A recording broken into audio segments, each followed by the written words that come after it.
ఎర్ర చందనం గురించి అందరికీ తెలుసు, కానీ గులాబీ చందనం గురించి ఎప్పుడైనా విన్నారా? తెలీదండి.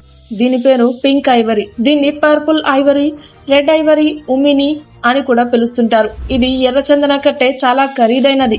ఈ చెట్లు ఎక్కువగా దక్షిణాఫ్రికా, జింబాబ్వే, మొజాంబిక్, బోట్స్వానాలో పెరుగుతుంటాయి. ఈ పింక్ ఐవరీ కలప చాలా గట్టిగా కూడా ఉంటుంది. దీనికి రుచికరమైన పండ్లు కూడా కాస్తాయి.